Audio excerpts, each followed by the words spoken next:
Halo semuanya, selamat datang di UO Talks. Program baru kami di mana kami mencoba untuk menyebarkan ajaran gereja ortodoks yang bermanfaat untuk kehidupan sehari-hari.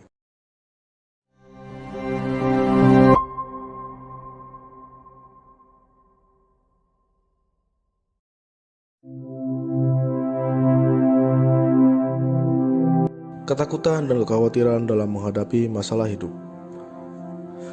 Terkadang ketakutan menelan kita dan menghalangi kita dalam menikmati hidup dan menjalani hidup. Tuhan Yesus sudah mengajarkan kita banyak hal, baik melalui firman-Nya, perumpamaan, dan tidak hanya itu, Tuhan Yesus Kristus mengajarkan kita melalui tindakannya. Kita bisa belajar dari peristiwa ketika Kristus berjalan di atas danau Galilea yang berombak ganas. Ombak yang ganas itu menggambarkan kekhawatiran-kekhawatiran dunia yang mengganggu kita.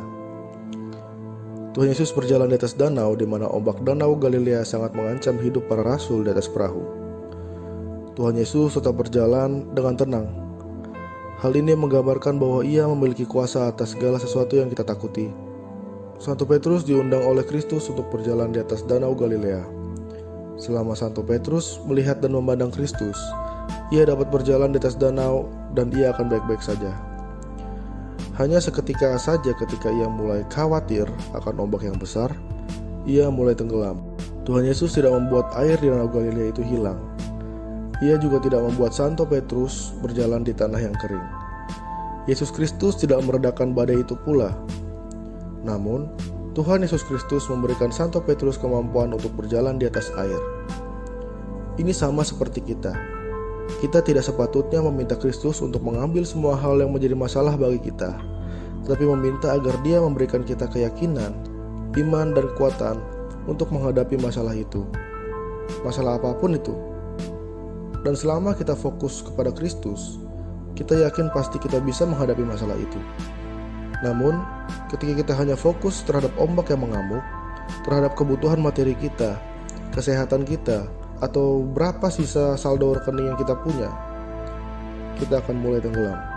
Santo Gregorius Palamas mengatakan bahwa Yesus Kristus sendiri yang memerintahkan para rasul untuk berlayar menyeberangi danau Galilea. Para rasul mentaati Kristus, pergi berlayar, dan kita semua tahu mereka malah terjebak di dalam ombak.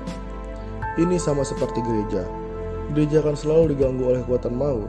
Gereja akan selalu diguncang oleh masalah dunia ini. Namun Kristus akan selalu bersama dengan gerejanya. Ini juga mengisyaratkan bahwa kita tidak bisa berharap jika kita taat kepada Kristus, masalah tidak akan datang dan kita bisa lari dari masalah. Di dalam kisah ini, di tengah-tengah ombak yang besar yang membuat para rasul ketakutan, Tuhan Yesus Kristus muncul dan mulai berjalan di atas danau dengan tenang. Para rasul yang melihat Tuhan yang begitu tenang berdiri di atas ombak yang luar biasa, kagum dan kemudian memuliakan Dia. Teman-teman, melalui masalah kita bisa belajar untuk memfokuskan diri kita kepada Kristus. Kita bisa mulai belajar untuk memenuhi pikiran dan hati kita dengan Kristus. Kita bisa belajar untuk mulai tidak terlalu memikirkan masalah kita dan mulai untuk memikirkan hal-hal yang sebenarnya penting, yaitu pertobatan, melawan hawa nafsu dan berjuang untuk hidup kudus dengan menaruh harapan kita sepenuhnya kepada Yesus Kristus. Di akhir video, Father Spiridon mengatakan bahwa Kristus tidak selalu menghilangkan masalah hidup kita, namun Ia akan selalu memberi kita kekuatan untuk menghadapi masalah kita.